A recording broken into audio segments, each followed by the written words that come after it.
이제 제가 컨트롤하면 되겠죠? 네네. 네. 뭐 아시는 분은 아시겠지만 저는 이제 주중에 사업도 하고 있지만 제가 제일 많이 하는 것 중에 하나는 제가 강의입니다. 강의. 디지털 관련한 그런 강의들을 많이 하고 있는데 제일 많이 했던 부분은 이제 영상 제작 관련한 그런 강의들을 제일 많이 했었어요. 그래서 영상 제작 관련해서 이제 그렇게 강사로서 이제 소문이 나기 시작하면서 센터들이나 그다음에 기관들, 학교들 이런 데서 이제 많이 섭외가 들어와서 그 강의들을 거의 일주일 내내 하고 있고요. 그 다음에 이제 또 많이 하는 거는 뭐냐면 스마트폰 관련한 그런 수업들이었어요. 그래서 어르신들 중에서 스마트폰 수업을 잘 못하는 분들 계시니까 그분들의 이제 교육해드리고 스마트폰을 잘 쓰실 수 있도록 그렇게 도와드리는 거죠. 저희 교회에서도 이제 10주간 재작년에 했었던 그런 기억이 있습니다. 그리고 또 많이 나오는 것 중에 하나가 요즘에 이제 양평군에서 군정사업으로 저한테 의뢰를 준 게 있었는데 그게 뭐냐면 보이스피싱 예방 사업입니다. 그래서 보이스피싱 예방 대처 이런 사업들로 해서 양평군 구석구석 다니면서 이제 수업을 하고 있습니다. 그리고 이제 소문이 나서 이제 다른 지자체에서도 이제 또 불러서 이제 강의하고 이제 그러고 있어요. 그리고 최근에 가장 인기가 있는 게 뭐냐면 AI 관련한 그런 수업이에요. 그래서 AI 관련해서 이제 수업이 개설이 되면 보통 센터들에서 수업이 개설이 되면 5분 만에 수강 신청이 끝납니다. 우리 대학생들은 아마 알 거예요. 수강 신청 5분 만에 끝나면은 굉장히 인기 있는 과목이죠. 그렇죠? 그만큼 사람들 관심이 있어요. 이거는 이제 제가 인기가 있다라기보다는 그 강의 자체에 사람들이 많이 관심을 갖고 있는 그런 상황이다라는 것이죠. 자, 그래서 이제 그런 내용들을 가지고서 이제 수업들을 하다 보니까 사람들이 언제부터 그러면 AI에 관심을 갖게 됐을까? 이런 질문을 제가 던집니다. 여러분들 AI 언제부터 여러분들 관심 가지셨어요? 아마 많은 분들이 AI에 대해서 가장 많은 이야기를 들었던 거는 이세돌 구단과 알파고의 그 바둑 대결 거기에서부터 이제 관심을 많이 가졌을 겁니다. 요때부터 이제 사람들이 AI 인공지능 이런 식으로 이제 이야기를 듣기 시작을 했죠. 그런데 그때까지만 해도 자신이 AI를 다룰 수 있다 이렇게 생각했던 사람은 그렇게 많지 않았어요. 이거는 전문가들의 이야기고 일반인들은 AI를 그냥 사용하는 사람 이렇게만 이제 생각을 했었죠. 그러다가 2022년 11월 말에 챗 GPT라는 것이 이제 나오기 시작을 합니다. 챗 GPT가 나오면서 그러면서 이제 달라졌어요. 사람들이 내가 AI 도구를 이용을 해서 뭔가를 만들어낼 수 있다라는 그런 생각을 갖기 시작합니다. 그래서 얘한테 시를 써달라 그러기도 하고 얘한테 그림을 그려달라기도 하고 얘한테 영상을 만들어 달라 그러기도 하고 뭐 파워포인트를 만들어 달라 그러기도 하고 여러 가지 다양한 학습에 필요한 것들 이런 것들을 이제 요청을 하면 얘가 답변을 해주는데 사람들이 놀랄 만큼 굉장히 잘해요. 예전에는 창작성이나 이런 부분들은 보통 사람이 하는 거다라고 생각을 했었잖아요. 그렇죠? 네, 기계는 그냥 시키는 것만 한다. 이게 기존에 우리가 갖고 있었던 그런 생각이었는데 이제는 창의성에 대한 부분까지도 AI가 이제 다루고 있습니다. 네, 오늘 이렇게 좀 장황하게 제가 AI에 대한 그런 이야기들 가지고 시작을 했는데 그 이야기를 제가 오늘 2명의 관련 전공자들과 같이 이야기를 같이 해보려고 하고요. 그리고 오늘 이 AI 이 이야기가 오늘 본문 말씀, 요한계시록의 말씀과 어떻게 연결이 되어서 은혜롭게 진행이 될 수 있는지 여러분들 집중해서 좀 한번 봐주시면 좋을 것 같습니다. 2명의 전공자들을 불러보도록 하겠습니다. 나와주세요.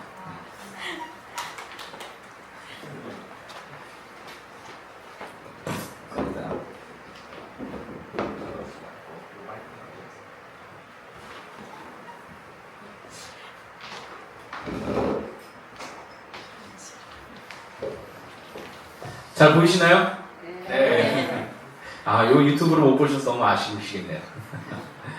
네. 자, 일단 먼저 얼굴 그동안 많이 봤는데 뭐 하는 사람인지 잘 몰랐죠? 네. 도대체 공부는 뭘 했다고 하긴 하는데 도대체 무슨 공부를 했는가? 이렇게 이제 궁금하실 것 같아요. 아마 가족들도 이야기하면 잘 모를 수도 있어요. 네. 그래서 한번 소개를 한번 부탁드리겠습니다. 네. 한 분씩 소개 부탁드릴게요. 네. 저는 대학과 이제 대학원에서 디자인 융합을 전공한 김현서이고요. 제가 한 전공에서는 사람들의 사용자 경험을 연구해서 서비스로 디자인해내는 일을 많이 공부를 해왔습니다. 네, 저는 컴퓨터 공학을 전공한 김진서라고 합니다. 저는 이제 디자인을 여기서 해서 저한테 넘겨주면 저는 이제 컴퓨터 과학 지식을 이용해가지고 가장 효율적인 방법으로 이제 기술적인 그런 구현을 실제로 만들어내는 일을 하고 있습니다. 뭐 갑을 이런 건 아니잖아요, 그렇죠? 네, 그런 건 아니래요. 네. 괜히 또 이렇게 좀 위아래가 누가 위냐 이런 거 생각하지 마세요.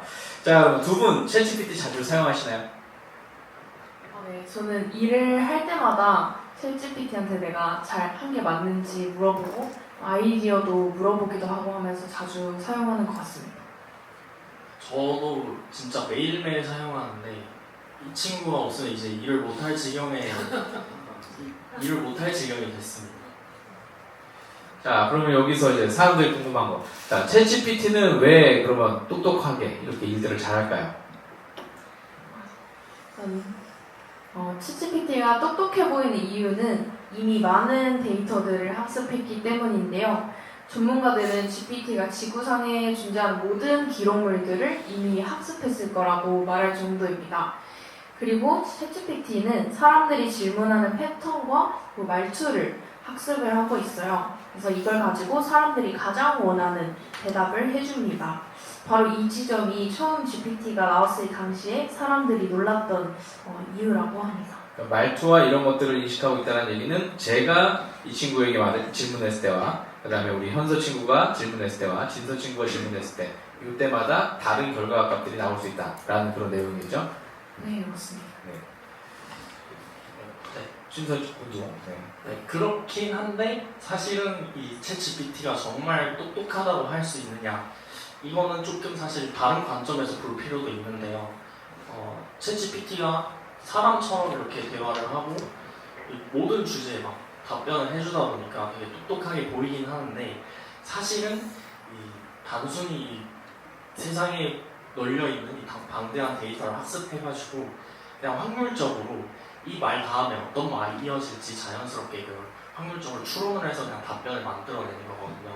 그래서 이 챗GPT가 사실 실제로는 존재하지 않는 정보를 막 만들어내기도 해요. 그래서 이거를 할루시네이션이라고 하는데 한글로는 인공지능 환각 현상이라고 합니다.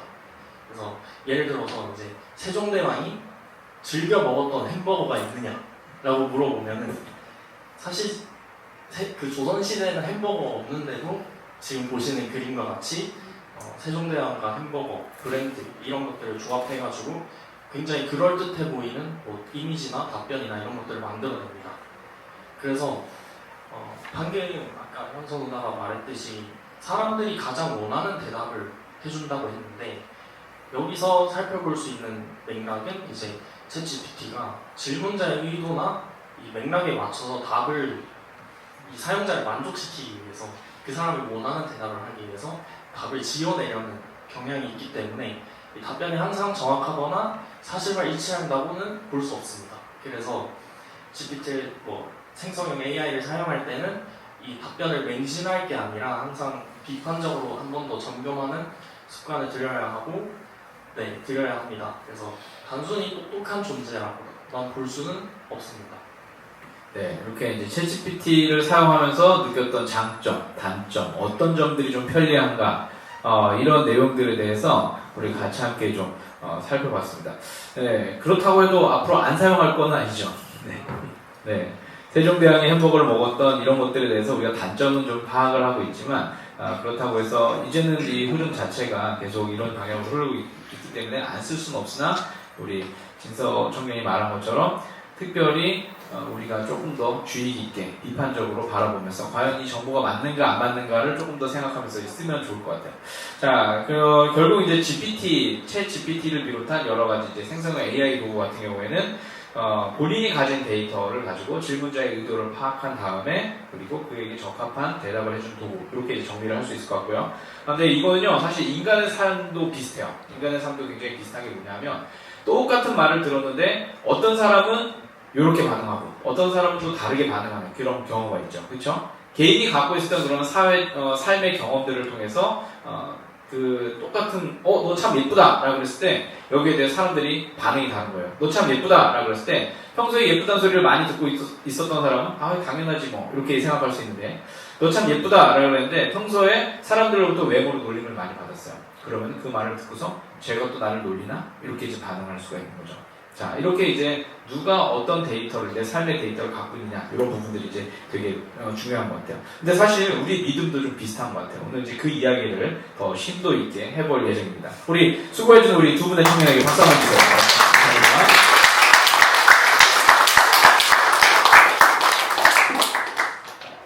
감사합니다. 얼마 전 일본의 한 만화 작가가 내가 본 미래라고 하는 내가 본 미래라고 하는 그 만화에서 2025년 7월 5일에 일본이 망할 것이다 라고 그렇게 이야기를 했습니다. 사람들이 술렁했어요. 그리고 굉장히 많은 뉴스에서 이 내용을 다뤘습니다. 제가 수업을 하는 그 센터에서도 어떤 한 수업을 들으시는 수강생분이 굉장히 유명한 만화 일러스트레이터라 그러나요? 네, 만화 작가예요. 근데 그분이 했던 이야기가 있어요. 선생님, 일본 가시려면 빨리 가세요. 7월 5일날부터 일본이 망한대요. 이렇게 얘기하는 거예요. 그래서 이게 무슨 소리냐라고 얘기를 했더니, 여쭤봤더니, 이 만화 작가가 그냥 한 얘기일 수도 있는데, 이 만화 작가의 그 작품 중에 2011년 3월에 있었던 동일본 대지진 예언이 맞았던 거예요.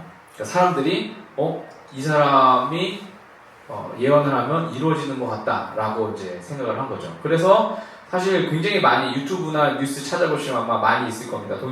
일본 진짜 뭐 침몰하냐 어쩌냐 이런 뉴스들 많이 있을 거고요. 그리고 실제로 그 지진이 지금도 일어나고 있죠. 네, 그래서 막 굉장히 많이 불안해하고 있습니다. 근데 결국 7월 5일날 아무 일도 일어나지 않았고 잘 지내고 있어요. 그리고 대부분 사람들이 아마 다 그럴 일 없을 거야 라고 생각을 했을 겁니다. 자, 그런데 이걸 보면서 우리가 알고 있는 건 뭐냐면 사람들은 미래의 재난을 알고 싶어하는 욕망이 있다라는 거예요. 2000년을 넘어갈 땐 노스트라다무스의 예언이 사람들에게 이제 막 화제가 되었었고요. 그 다음에 1994년 10월 28일 날 예수님이 오신다라고 하는 다미성 교회 그 휴거 사건 이런 것들도 보면서 사람들은 미래의 재난, 미래에서 일어날 그 일들에 대해서 알고 싶어하는 욕망이 굉장히 강하다라는 것들을 우리는 알 수 있습니다. 근데 이것이요 요한계시록에도 많이 투영이 돼서 우리가 요한계시록을 바라보는 경우가 많이 있습니다. 그래서 요한계시록은 이단들이 굉장히 많이 오용하는 성경 이렇게 알려져 있죠. 많은 상징적인 단어들도 있고 신비스러운 표현들도 있는데 이것들을 자기들 멋대로 코에 걸면 코걸이, 귀에 걸면 귀걸이 이런 식으로 이제 사용을 하고 있기 때문에 그렇습니다. 그래서 요한계시록을 묵상하실 때 도움이 되실 수 있도록 이제 앞으로 계속 묵상을 하셔야 되니까 오해와 진실을 먼저 빠르게 좀 정리를 해보고 가도록 하겠습니다. 요한계시록은 미래를 예견한 책이다 라고 이제 사람들이 많이 질문을 합니다. 네, 요거는 사실이 아닙니다. 사람들이 계시라고 하는 그런 단어 때문에 미래를 예견하는 것이다 라고 생각을 하는데 하지만 계시록의 그 헬라어 표현인 그 아포칼립스라고 하는 이 단어는요 덮개를 벗긴다라는 그런 의미를 갖고 있어요. 영어 표현인 revelation 이것도 마찬가지예요. 가리개를 벗어낸다, 걷어낸다, 덮여있던 것을 벗겨낸다 이런 의미를 갖고 있어요. 즉 이 요한계시록은 뭐냐면 세상의 현실을 하나님의 눈으로 다시 보게 해주는 그런 영적인 통찰이라고 하는 그런 의미로 우리가 접근을 해야 된다는 것입니다.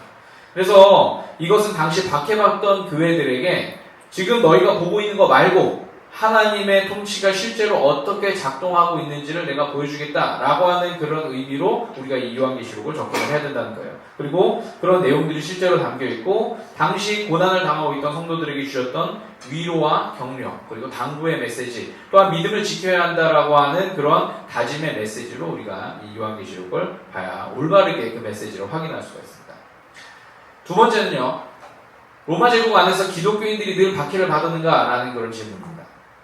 이것도 이제 우리가 일반적으로 많이 그렇게 생각을 하고 있죠. 네, 원래 고통의 기억이 더 크고 깊기 때문에 그렇대요. 그런데 이것 또한 이제 역사적으로 보면 완전한 사실은 아니에요.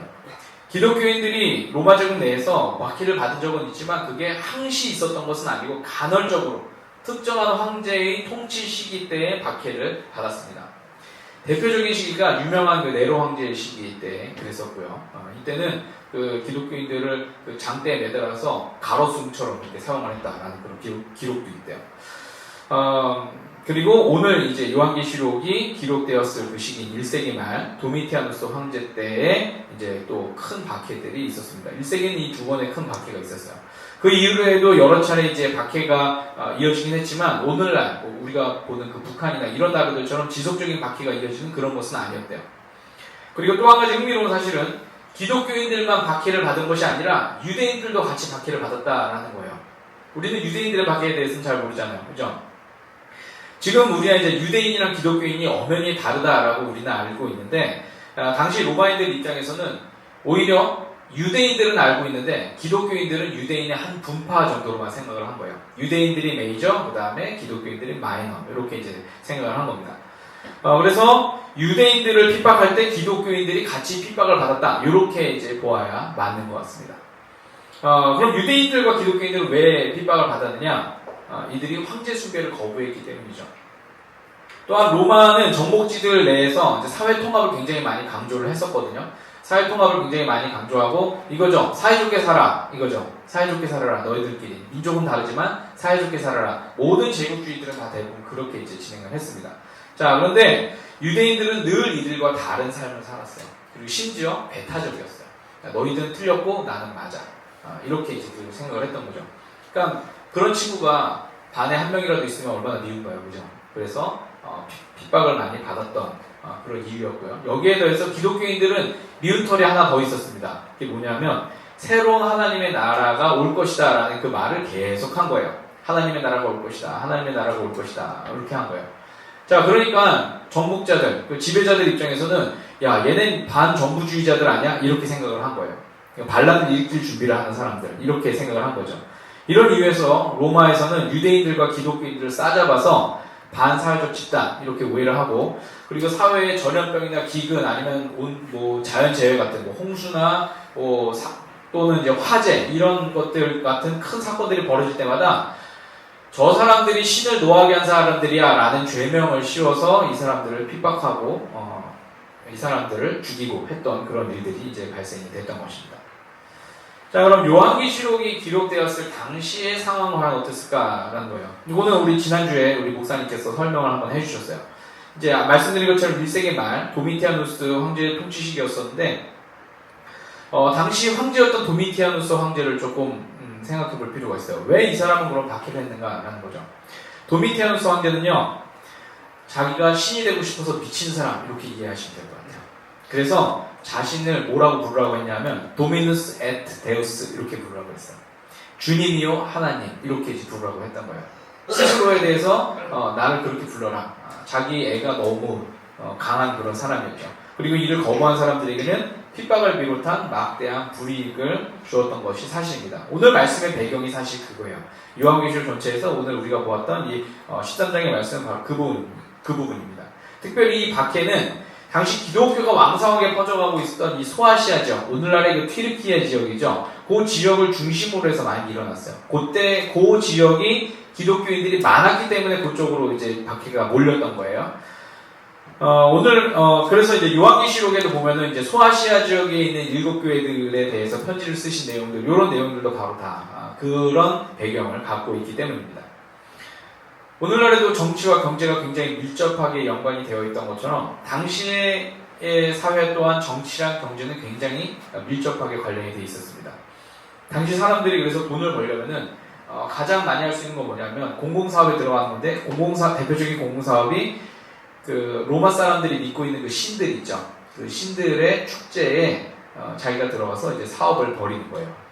그러니까 대표적인 축제가 고린도 지역에서 있었던 바커스 축제, 술의 축제예요. 네, 술의 신을 섬기는 그런 축제. 그리고 에베소, 우리 사도행전도 나오는데 에베소 지역의 주신이었던 아르테미스 여신을 섬기는 그런 축제. 이런 축제에 이제 들어가서 이제 돈을 벌고 하는 그런 일들을 해야 됐어요.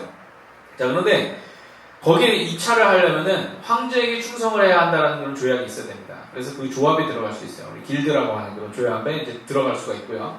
그리고 이런 서약을 한 업체들에게는 마치 사업자 등록증, 오늘날 우리도 받고 있죠. 이 사업자 등록증과 같은 그런 공적 증명이 발급되었다라고 그렇게 합니다. 자, 오늘 그래서 16절과 18절의 말씀이 의미하는 바가 바로 그거예요. 황제를 숭배하지 않고 신앙을 지킨 자들에게는 상거래가 어려운 이런 불이익이 주어진다라고 하는 내용이 바로 그겁니다. 네, 사고 팔고 하는 것들이 어려진다는 내용이 바로 그거예요. 또한 이 당시 박해의 시대를 살았던 사람들에게는 늘 그 트라우마 같은 것이 있었어요. 제일 첫 번째 박해였었던 그 네로 황제 시기의 그 문제들, 그때 그 박해들이 이들 가운데 깊이 박혀 있는 거예요. 그래서 어떤 사람들은 네로가 실제로 죽은 것이 아니다라고 그렇게 말하는 사람들도 있었고요. 음모론이죠, 요즘에 말하면요. 그리고 또는 네로가 다시 살아날 것이다라고 하는 그런 두려움들도 막 있었던 거예요. 그래서 기독교인들에게 최대의 악인은 누구냐면 네로였어요. 그리고 그 네로의 이름을 암호적으로 표현한 것이 오늘 말씀 속에 나오는 666이라고 하는 그런 숫자입니다. 그러니까 이게 이단들이 얘기하는 것처럼 그게 뭐 우리 머리에다 뭘 박는다, 뭐 바코드를 씹는다, 무슨 칩을 씹는다, 뭐 이런 것들과는 전혀 상관없는 그런 내용입니다. 그냥 자기들이 잘못 오용한 거예요. 자, 그렇다면 왜 요한계시록에서는 왜 상징들이 많이 나올까? 마지막에 이런 질문 한번 던져볼 만할 것 같아요. 그 이유는 요한계시록이 암호화된 저항문학의 성격을 띠고 있기 때문에 그렇습니다. 우리도 일제 강점기를 겪으면서 여러 문인들이 있었죠. 여러 문인들이 이제 다양한 상징적인 표현을 통해서 일본을 우회적으로 비판하기도 하고 우리의 독립을 갈망하기도 합니다. 대표적인 시가 아마 이육사 시인의 그 광야라고 하는 시인 것 같아요. 여러분들 학교 다니실 때 아마 다 한 번씩 읽어보셨을 겁니다. 네, 그래서 그 시를 쭉 보다 보면 맨 마지막 연에 이게 나오잖아요. 다시 천고의 뒤에 백만 타고 오는 초인이 있어 이 광야에서 목 놓아 부르게 하리라 라고 하는 이 표현이 있죠. 이게 지금 시대에 완전히 뭐 일제강점기를 전혀 모르는 외국인들이나 이런 사람들이 보았을 때는 그냥 뭐 그런 사람이 있나 보다 이렇게 할 수 있는데 그 시대를 경험했던 사람들에게는 저 초인이 누군지 알아요. 백마를 타고 오는 초인. 뭘까요? 독립이죠, 독립. 우리나라의 독립이 와서 찾아올 것이다 라고 하는, 우리나라가 결국 승리할 것이다 라고 하는 그런 것들을 상징적으로 우리는 다 알고 있어요. 우리끼리는 알고 있는 거예요. 요한계시록 당시에 상징적인 의미가 쓰여졌던 것도 바로 이것과 비슷합니다. 만약 이 당시에 직접적으로 요한계시록의 저자가 로마 제국 황제의 폭정을 비판했다면, 오늘 뉴스처럼 그렇게 비판했다면요, 아마 이 요한계시록 책은 다 불타 없어졌을 겁니다. 오늘까지 남아있지 않았겠죠. 그런데 당시 저자는 다양한 상징과 그리고 유대인들 또는 유대교를 알고 있는 사람들이 이해할 수 있는 바빌론, 음녀, 짐승, 뭐 이런 표현들을 통해서 역사적이고 신앙적인 그런 유산들을 담아냈고, 그리고 절망의 시대 속에서도 믿음을 지키고 있었던 소아시아 지역의 교회들과 그리스도인들에게 하나님의 계획과 승리를 보여줬던 것입니다. 이것을 위해서 요한계시록은 그렇게 많은 상징들을 가지고서 기록이 되었습니다. 그리고 이 메시지가 힘있게 전달될 수 있었던 이유는, 오늘날까지 남아서 우리에게까지 전달될 수 있었던 이유는 뭐냐면, 이들 공동체가 오랫동안 쌓아놓은 그 믿음의 데이터가 있었던 거예요. 믿음의 데이터가 있었기 때문에 가능한 겁니다. 오늘 우리가 함께 읽은 말씀 다시 한번 여러분들과 같이 읽도록 하겠습니다. 시작.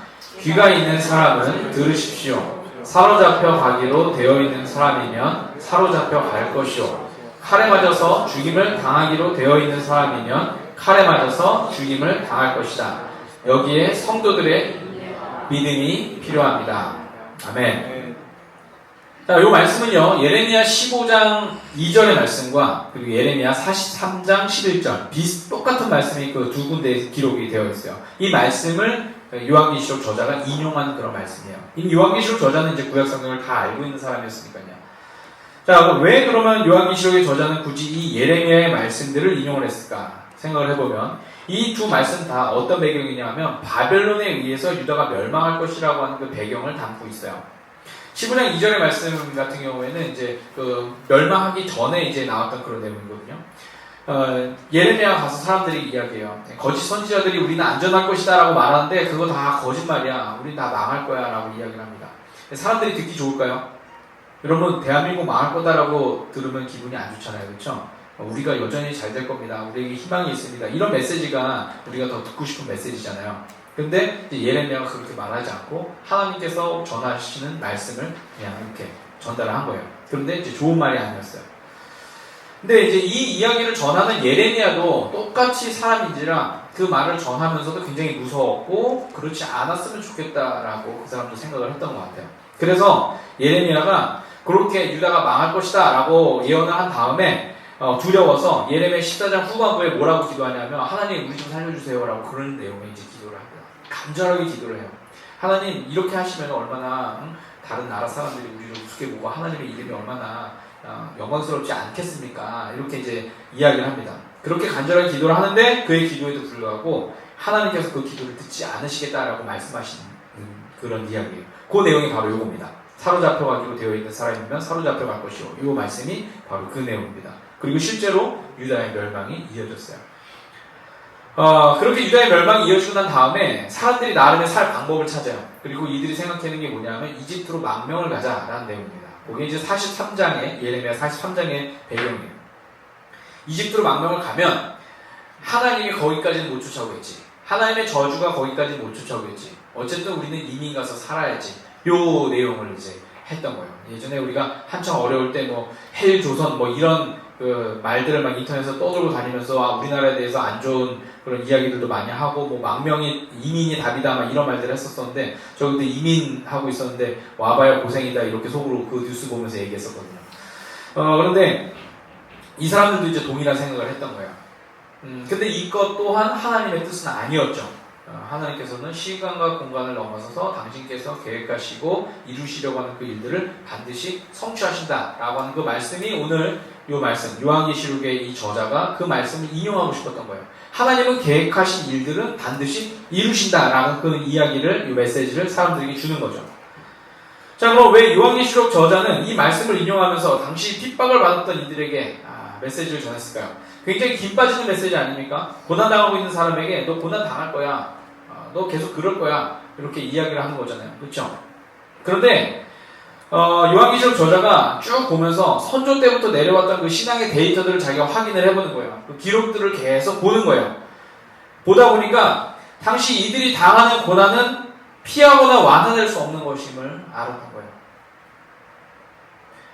이게 쉽게 이제 벗어날 수 있는 그런 일이면 너무 좋겠는데 이런 방법을 통해서 해결책을 찾아 이러면 좋겠는데 그게 아니었다라는 거죠. 그럼 어떻게 해야 될까요?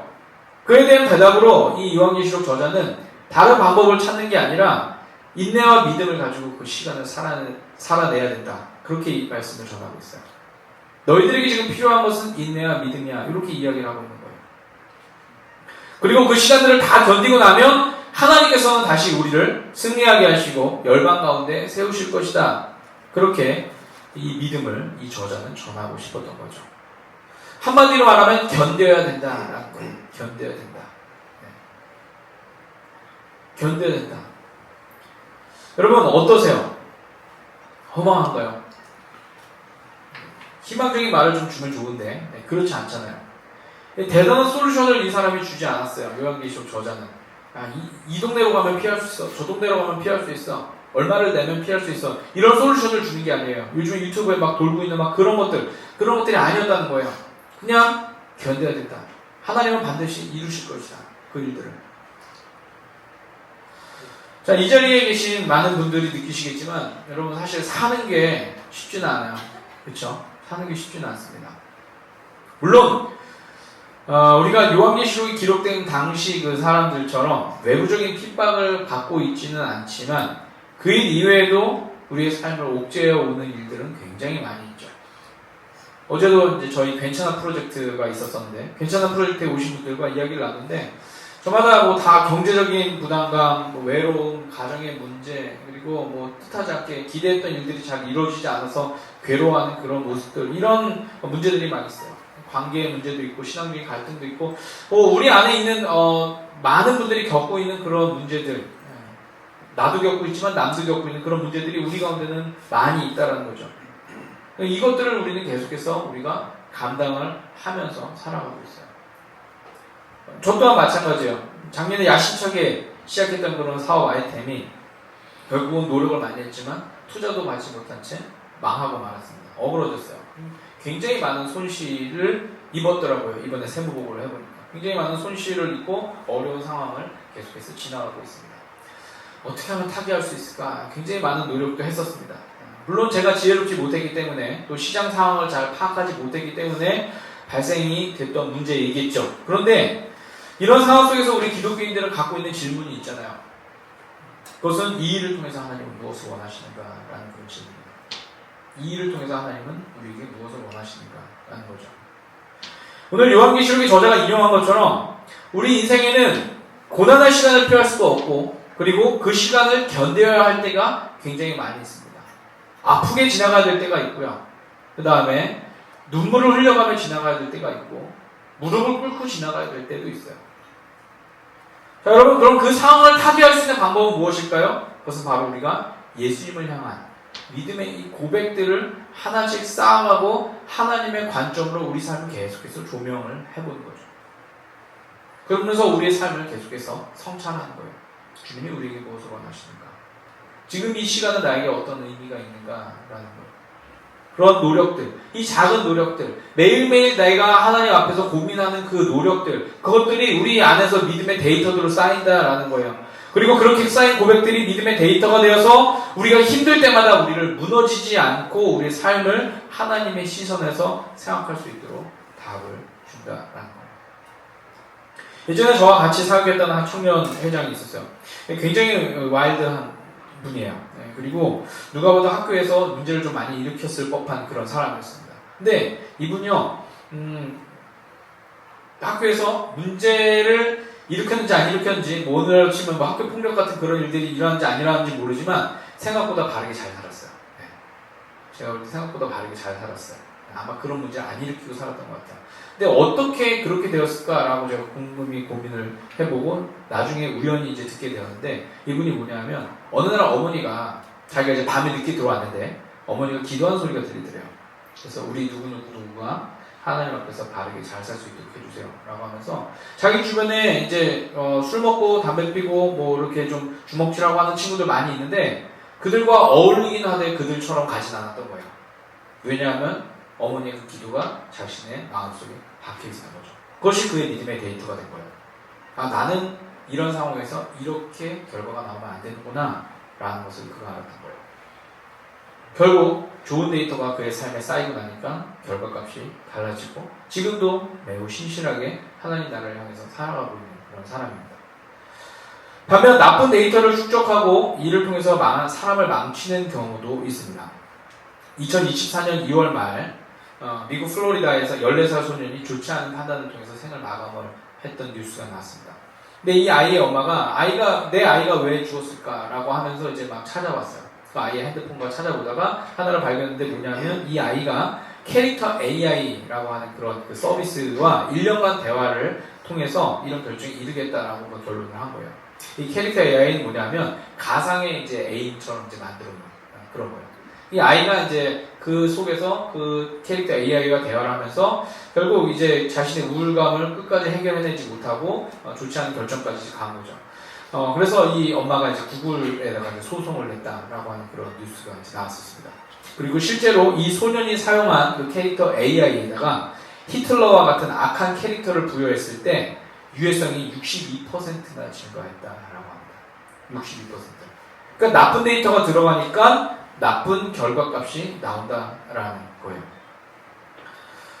사랑하는 여러분, 내가 어떤 말을 하고 있고 그리고 어떤 말을 듣고 있고 누구와 어떤 말을 나누고 있는가가 이렇게 중요한 겁니다. 그 말들이 우리 삶의 데이터로 쌓여서 우리가 힘들 때, 좌절하고 싶을 때 또는 고통 속에서 우리를 다시 살아나게 하고 있기 때문이죠.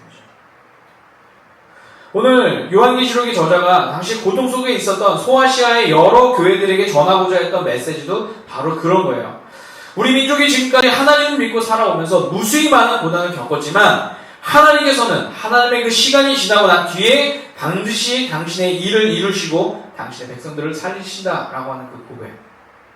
그러니 여러분들 안에 있는 그 믿음의 데이터를 붙잡고 그 믿음의 기억들을 붙잡고 이 시대를 잘 살아가십시오. 여러분이 믿고 있는 그 하나님은 과거 애굽에서 우리 민족을 구원해내고 홍해를 가르고 광야에서 우리를 먹이시고 우리를 기르시고 우리를 보호하시고 가나안 땅에 입성하게 하신 분이 그분이십니다. 그리고 우리가 때마다 하나님을 잊고 다른 곳으로 떠나갔을 때 그때는 우리를 내치지 않으시고 다시 우리를 부르시고 우리를 승리하게 하신 하나님, 그리고 결국 예수 그리스도를 통하여서 우리에게 영원한 하나님의 나라를 약속하신 그런 하나님, 그런 하나님이 바로 오늘 우리의 하나님입니다 라고 이 요한계시록의 저자는 믿음의 공동체들에게 계속 그 이야기를 하고 있는 거예요.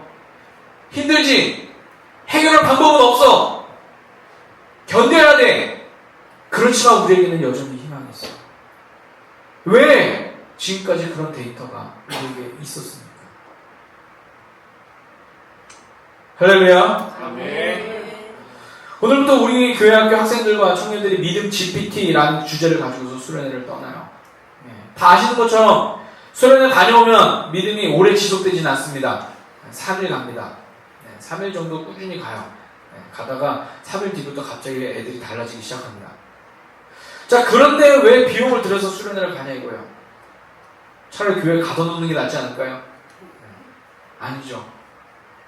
우리가 이런 기회들을 통해서 내 안에 믿음의 데이터들을 쌓아가는 거예요. 믿음의 데이터를 쌓아서 아 그래 나 그때 수련회 때 여러분들 기억하시는 수련회 있잖아요. 나 그때 가서 예수님 만났는데 나 그때 가서 정말 좋았었는데 그때 날 위해서 기도해줬던 그 선생님이 있는데 그 선생님의 기도 때문에 내가 오늘 이 자리에 있는데 나 그때 가서 방언 받았는데 나 그때 가서 어떤 일들이 있었는데 이 기록들이 계속 있는 거죠. 그리고 무너질 때마다 그 기억이 나를 다시금 일어날 수 있도록 하는 거예요. 우리 교회 공동체 안에서 그런 믿음의 고백들을 계속 주고받잖아요. 우리도 지난주에 이제 그 삶의 나눔을, 말씀 나눔을 같이 하지 않았습니까? 그리고 많은 기도 제목들을 서로 주고받았어요. 근데 그렇게 주고받을 때 그 데이터가 점점 커지는 거예요. 그 데이터가 점점 커져서 나는 내가 기억한 데이터만 갖고 있었었는데 다른 사람의 그 데이터와 같이 맞잡게 되면 어떻게 되느냐? 고백이 되고 연결이 되고 그리고 그것이 또 다른 누군가에게 힘을 줄 수 있는 그런 거대한 데이터로 바뀌는 거예요. 오늘날 우리가 흔히 이야기하는 빅데이터가 되는 거죠. 교회 안에 그런 믿음의 빅데이터들이 쌓여야 된다는 것입니다. 그리고 그렇게 됐을 때 우리가 어떤 문제를 발견하게 되면 그 데이터들을 다시금 끄집어내서 나 이런 상황이야 어떻게 해야 돼? 기도할 때 지금 힘든 상황을 살고 계시군요. 그러나 하나님은 우리의 희망이 되실 겁니다 라고 하는 믿음의 결론까지 도출해낼 수 있다는 것입니다. 할렐루야. 네. 할렐루야. 네. 그래서 지금 이 부분을 두고서 같이 우리가 찬양하고 기도했으면 좋겠습니다. 우리 찬양팀 다 나와주세요. 네. 우리들의 믿음이 믿음의 고백들과 이야기들을 나누면서 우리 하나님이 원하시는 삶으로 우리가 만들어갈 수 있도록 우리가 그렇게 같이 좀 기도를 했으면 좋겠고요. 그리고 또 우리 학생들과 청년들의 서로의 그 믿음의 고백을 통해서 서로 믿음이 확장이 되고 연결이 되고 이들의 삶에 날마다 하나님이 되어갈 수 있도록 그렇게 여러분들이 또 시간들 이번 한 주간 동안 좀 그렇게 많이 기도를 해주시면 좋을 것 같아요. 그리고 수련회는 이틀이지만 또 그 이후에 후속 몇 가지 프로그램들이 옵션으로 이렇게 준비되어 있는 것들이 또 있거든요. 그래서 여러분들이 우리 어린 친구들 그리고 우리 주변에 우리 또 어려워하시는 우리 성도님들 위해서도 같이 좀 기도를 해주셨으면 좋겠습니다.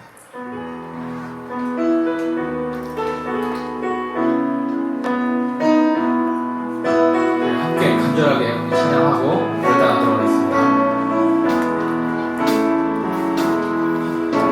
그 선한 힘에 고요히 감사하여 그 놀라운 평화를 누리며 나 그대들과 함께 걸어가네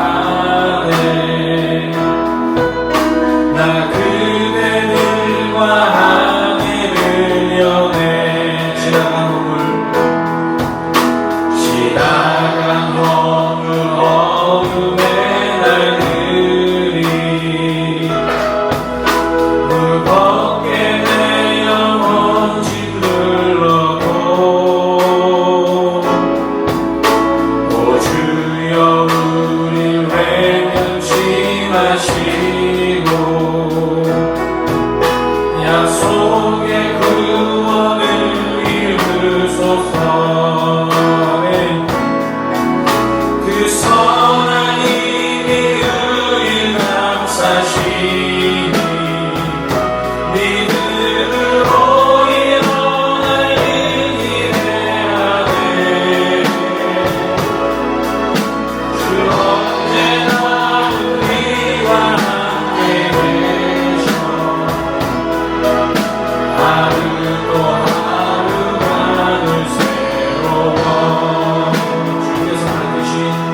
우리가 잘 살아나갈 수 있도록 하나님 인도하여 주시옵소서.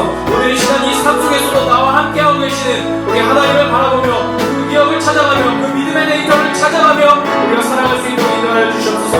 우리 시간 함께 통성으로 기도하겠습니다. 사랑하는 하나님, 오늘 이 시간 이 자리 가운데 우리가 주님을 바라봅니다. 하나님, 오늘 이 시간 우리 가운데 주님께서 함께하여 주시고 하나님 이 시간을 우리가 좀 지나갈 수 있도록 여러분 우리를 인도하여 주시옵소서. 우리에게 아버지 하나님 주님을 믿는 신뢰할 수 있는 그런 믿음을 우리 가운데 허락하여 주시옵소서. 오늘 이 자리 가운데 하나님께서 우리를 향하여서 하나님 우리를 향하여서 아버지 하나님 이 시간들이 아버지 하나님 지금 인생 가운데 있는 그 시간들을 보호할 수 있도록 인도하여 주시옵소서. 교환을 지고 있었던 많은 교회들이 많은 믿음의 성도들이 당했던 그 믿음의 고난들 하나님 오늘 이 자리 가운데 우리가 지켜받고 있습니다.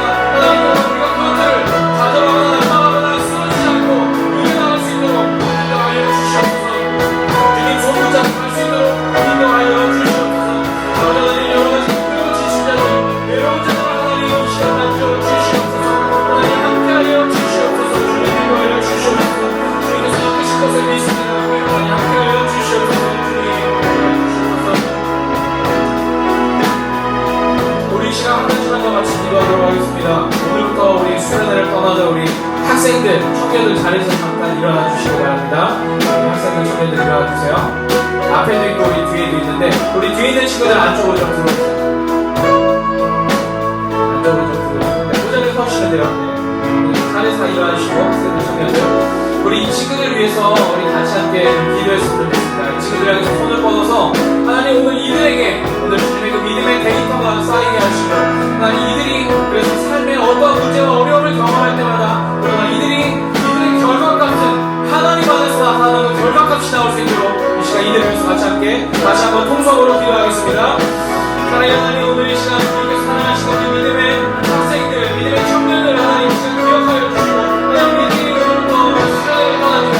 하나님 단순히 놀고만 오는 것이 아니라 하나님 웃다가만 오는 것이 아니라 하나님께서 이들을 향해서 주시고자 하는 하나님 그 믿음의 이야기들을 이들 가운데 함께하여 주시옵소서. 이들이 그 믿음을 갖고 돌아올 수 있도록 인도하여 주시옵소서. 이들이 그 기억을 갖고 돌아올 수 있도록 인도하여 주시옵소서. 우리가 2025년에 있었던 이 믿음의 이야기들이 하나님 이들의 삶을 살아갈 수 있는 힘이 되게 하시고 원동력이 되게 하시고 이들을 간절히 생각할 수 있는 그런 일들이 될 수 있도록 하나님 함께하여 주시옵소서. 오늘 주님께서 이들을 축복하시길 소망합니다. 이들을 만나주시길 소망합니다. 이들 가운데 하나님의 이야기들이 이루어질 수 있도록 인도하여 주시옵소서. 함께하여 주시옵소서.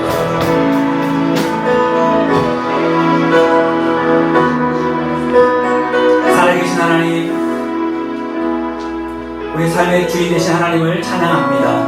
우리가 어떤 상황 가운데 있든지 어떤 모습 가운데 있든지 어떤 삶의 장벽이 우리를 가로막고 있든지 어떤 믿음의 시간이 우리 앞에 펼쳐져 있든지 변함없이 하나님은 우리와 함께 하시고 동행하시고 믿음의 자녀들을 통해서 일하시고 계심을 믿고 감사를 드립니다.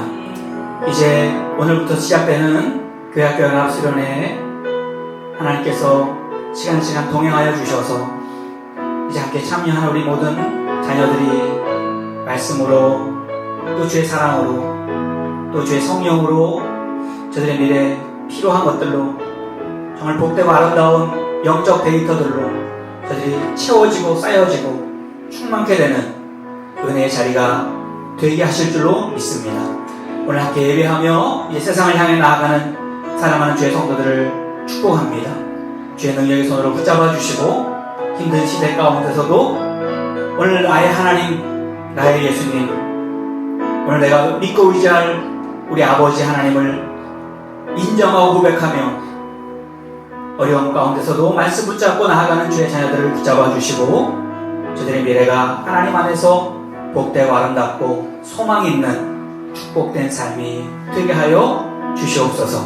오늘도 귀한 물질, 세상 사람들이 생명같이 여기는 물질을 구별하여 드립니다. 드려진 손길을 붙잡아 주시고 그 손으로 하는 모든 일들을 복되게 하시고 그 발걸음 닿는 모든 발자국마다 하나님이 앞서가셔서 통행하셔서 일하시고 역사하시고 영광 드러내시는 복된 삶이 되게 하여 주시옵소서. 이제는 우리 구주 예수 그리스도의 은혜와 하나님 아버지의 크고 놀라우신 사랑하심과 성령님의 감화 감동 교통 역사하시니 오늘 수련회를 떠나는 우리 귀한 믿음의 자녀들과 세상을 향하여 이 어려운 때를 믿음으로 하나님의 말씀으로 살아내기 원하는 주의 자녀들 머리머리 위에 저들의 가정과 일터와 삶의 계획과 이 나라와 이 민족 위에 이제로부터 영원토록 함께 하옵시기를 간절히 축원하오나이다. 아멘.